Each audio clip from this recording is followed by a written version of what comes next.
ကိုလူကို GAI emoji ကိုတေချာပြောပြပေးမယ်တချို့ကတိလို့ယူပြီးကြပြီဆိုပေမဲ့တချို့ကမတိလို့မယူပါသေးတဲ့သူတွေပြောပြပေးတာပေါ့နော်ကျွန်တော်ကောင်ယူပြီးသားဆိုတော့မယူပါသေးတဲ့ကျွန်တော်တကယ်ချင်းကောင်းတယ်တွားပြီးတော့ဆန့်ပြပေးမယ်ဒီ emoji တော့ကတော့ဗာလင့်မှဝင်ကြတော့မလို့ဘူးပေါ့နော်ကိုလူနဲ့အရေးဆုံး game ထဲကိုတွားလိုက်ပြီးတဲ့ခါကျရင်ဒီမှာ event တွေ့လိုက် event ထဲဝင်လိုက် event ထဲဝင်ပြီးတော့အပေါ်နည်းနည်းဆွဲတက်လိုက်အဲ့ခါကျရင်ကိုလူဟို fan creation program ဆိုတာကိုတွေ့လိမ့်မယ်ပေါ့နော်လဲဆိုတော့ဒီမှာဒါလေးfan creation program ကိုနှိပ်လိုက်တဲ့ခါကျရင်ပုံမှာ Astra mission ဆိုတာတွေ့ရမလားအဲ့ဒီရင် go နှိပ်လိုက်ရင်ကိုလူတို့ဒီ website event page ကိုရောက်သွားလိမ့်မယ်ပေါ့နော်အခါကျရင်အပေါ်ကြီးနဲ့ဆွဲလိုက်အပေါ်ကြီးနဲ့အဲ့ဒါမှလည်းအများကြီးမှတွေ့လာအပြောင်းလေးပြရတယ်အဲ့ဒါကိုလူတို့ daily sign ဝင်ခဏပေါ့နော်အဲ့ကြောင့်မလို့အဲ့ဒါလေးကိုနှိပ်ရတဲ့ခါကျရင်ကိုလူတို့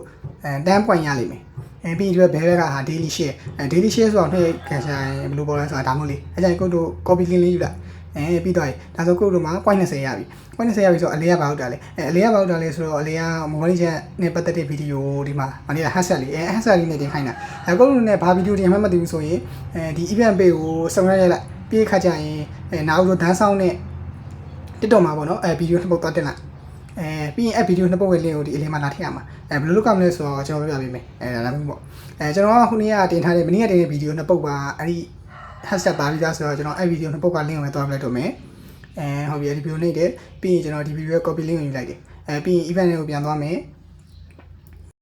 event ကိုရောက်တဲ့ခါကျလို့ရှိရင်ဒီမှာ TikTok ကိုယူပြီးရင်အဲ့ဒီ link ကိုထည့်လိုက်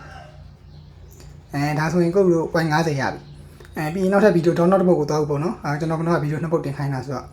နောက်ထပ်ဗီဒီယိုနောက်တစ်ပုဒ်ကိုသွားယူမယ်ပြီးရင်အဲ့ဗီဒီယို copy link ယူလိုက်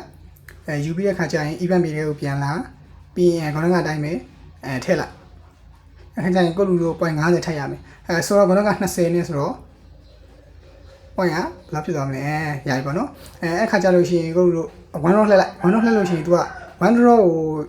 GDI emote ရအောင်ရဖို့အာမခံမိထားတယ်ဆိုတော့လှည့်လိုက်ဘာမှဖြစ်ဘူးမပူနဲ့ကိုယ့်လူတန်းပြရမှာ GDI emote ရမှာ